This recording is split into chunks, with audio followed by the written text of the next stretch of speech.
Hi everyone, welcome back to my channel. Today I'm going to be doing another Netflix video, but before we get into that, make sure you guys subscribe and please turn on your bell notification and always leave me a comment because I love interacting with you guys and talking with you guys. First thing I'm going to ask you guys is to let me know what your favorite Netflix show or movie is down below in the comments. I figured I would come on here and give you guys some of the movies that I've been watching and some of them that I liked and loved recently. I will have all of them listed down below as well. The first movie I have for you guys is a movie about 4 high school kids. They just graduated, they're goody-goody, they're very sheltered in their life, and they set on a quest to have like this summer of fun, saying yes to things that they would normally say no to, and living that party life before they go off to college. It's a pretty funny and goofy movie, and I can kind of relate because in high school I didn't really live that life that most kids get the opportunity to. I was more like just an at-home introverted person, and it's just cool to see them go through those experiences and do stupid shit that you're supposed to do when you're a kid. I noticed that even though I'm 25, I gravitate a lot towards movies for younger people, like high school, even though I'm like 8 years out of high school. I don't know, I just really enjoy watching this. So this next one is called Reality High, and it's another movie about high schoolers, which is super weird. Am I weird for that? Like watching younger kids in movies? I don't know if that's strange, but I still enjoy it. An unpopular high school girl, very unpopular, nerdy, kind of to herself. She has a crush on this guy for the longest time, and she finally gets his attention. The only problem is his backstabbing, conniving bitch of an ex-girlfriend is a huge social media star, and she kind of takes advantage of that to exploit her and bully her. She kind of loses her sense of herself with all the fame and the glamour of that social media influencer life. So she may lose the guy of her dreams over it.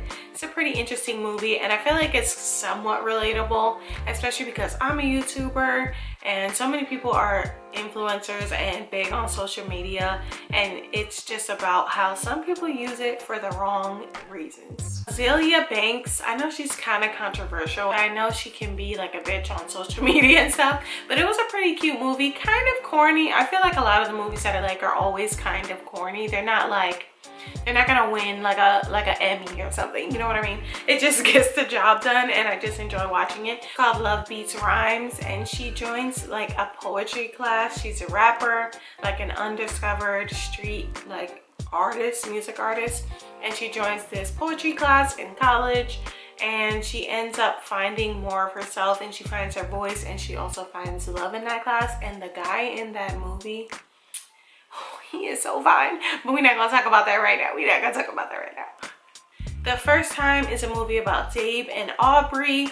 Dave, he's kind of like a quiet loner kid, and he's in love with like the hottest girl in school, but she doesn't pay him any mind. That is until he meets Aubrey at a party, actually outside of a party one night. Their relationship is super funny and awkward, and it's more realistic to what like puppy love is. They like fall in love super fast, and they like crash and burn, and like they're finding their way. But it's like one of those movies where it's only like a couple of days, so they meet each other and they like go through all of these things, and sometimes that is very realistic for when you're high school and you're young and you're just finding out what life and love is like. It's a pretty good, cute movie. I would definitely recommend that you guys check it out, and it probably has some familiar faces in it. SPF 18 is another like teenage love high school type of movie. They're in Malibu, and this girl has a boyfriend, and it kind of gets rocky because the boyfriend is very distant, and it stars the guy from The Fosters in it, and more familiar faces in this movie as well. When a southern boy who sings some country music comes into town, he sparks her interest, and she may even be a little bit more distant from her boyfriend than before. I don't know how you say it. It's either Mune or Moon. I'm pretty sure it's Moon, but it's the cutest animated movie ever. I had it on my list for forever because I love animated movies. Like, those are my top favorite types of movies besides like romantic comedies. But it's so beautiful, like literally so beautiful. Check it out if you love animated movies. It's such a cute freaking movie. A demon ends up stealing the sun it's gonna sound really weird, but the new guardians of the sun and the moon, they end up going to save the sun and the moon before the world ends. It sounds really weird and crazy, but it's such a beautiful and cute freaking movie. Seriously, check it out. Riptide stars Debbie Ryan. She's a successful model under a lot of freaking pressure from the media and her mom, who is her momager. She ends up running away, basically taking like the most spontaneous trip to visit her aunt, who she hasn't seen since she was a little kid, in Australia. And she ends up falling in love with surfing and like a different, more low-key life.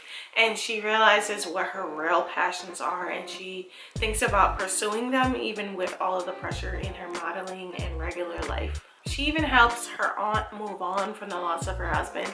It's just one of those really cute, like, girl power type of movies. It's super cute. If you're trying to cry, it's like one of those, like, what's that movie with Mandy Moore and she's like dying of like something?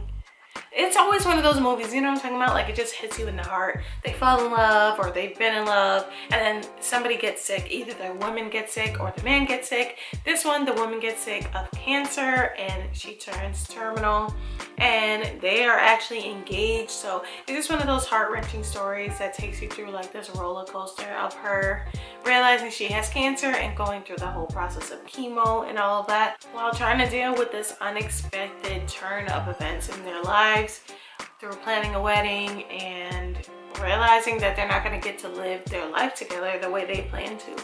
Really gut-wrenching and very sad. Made me cry, emotional. Then again, I'm kind of a sap, so I don't know if you cry during it too. Stepsisters was a really good one. I really enjoyed that one. I wasn't sure what to think. I thought it was gonna be like another Bring It On type, and I'm not really into those type of movies, but I watch it sometimes. I don't know. But it's about a black sorority sister who's trying to get into Harvard Law. That whole thing I won't go into. You guys could check out the movie. But she ends up needing to teach a white sorority how to step. And that becomes a problem because she kind of keeps it a secret from her black sorority sisters, who definitely do not approve, and her woke white boyfriend. I say woke, you know, he's one of those Black Lives Matter all the way through and through, and they do not agree with this concept of her teaching these white girls with no freaking rhythm how to step. When We First Met is a Netflix original. I think it came out around Valentine's Day, but it's really cute. It sounds kind of weird, but a magical photo booth helps this guy go back in time to keep reliving the day that he met the love of his life. It never works out. It never seems destined to be, and it never, like, they never fall in love with each other. Something always goes left and the situation just ends up somewhere else. So it's one of those, like, what do they call it, like a time warp type movie, but it's really cute and I really enjoyed watching it. And it definitely has a really cute ending. Not everything is going to go the way that you want it to. Not everyone is going to love you, like you for who you are. Sometimes the person you love may be right in front of your face, but you're not even paying attention. Leap is another animated movie, and I just wanted to throw these in here and have a bunch of different types of movies for you guys to watch. It's about a young girl who runs away from her orphanage with dreams of becoming a ballerina and a dancer. She's very passionate. She ends up actually impersonating someone she's not to get into this elaborate dance school. It's a really cute movie and I definitely enjoyed it. It's about kind of like following your passions and just being hardworking, and it's really cute. Once again, I'm an animated movie fan for sure. I actually just watched this movie yesterday. It's called Happy Anniversary, another Netflix original about a couple who is celebrating their 3-year anniversary. They're kind of quirky. She's kind of like has very high expectations of what love is supposed to be like. Like, it's kind of like, do you ever know if the person is the one? Nobody's perfect, and everybody has those little flaws and things that annoy the shit out of you when you're in a relationship. So it's just kind of like, do I love you enough to deal with your bullshit? Basically. But they argue and they reminisce and they wonder if they're meant to be with each other or if they should just break up on their 3-year anniversary. The last movie that I have on here is What Happened to Monday. This is the only one that's not a romantic comedy or animated, because literally that's all that I watch. I didn't expect to like this movie as much as I did. It's a very interesting concept. It's like in a future world. you're not allowed to have more than one kid. You can only have one kid, and this father ends up with 6 identical girls, sextuplets, and they have to stay under the radar or they'll basically be killed by the government. Very interesting movie. It's super long. It's literally 2 hours long, but it's a good watch, and I definitely enjoyed it even though it is action. Kind of gory on some parts, but very interesting concept, especially because it makes you think like, wow, the world could actually be like this. Like, it's overpopulated even with the one child rule. So it's very interesting and definitely would recommend you guys watch. So you guys, that's the end of this video. Hopefully you guys check out some of these movies, and you guys can also check out my other videos. I will have them in the iCard, and you guys can also check them down below. I have my whole playlist of my Netflix and Hulu series. Let me know if you guys want to see more of these videos. Make sure you give this video a thumbs up and subscribe please to my channel, and I will talk to you guys later. Thanks so much for watching. Love you guys. Peace out.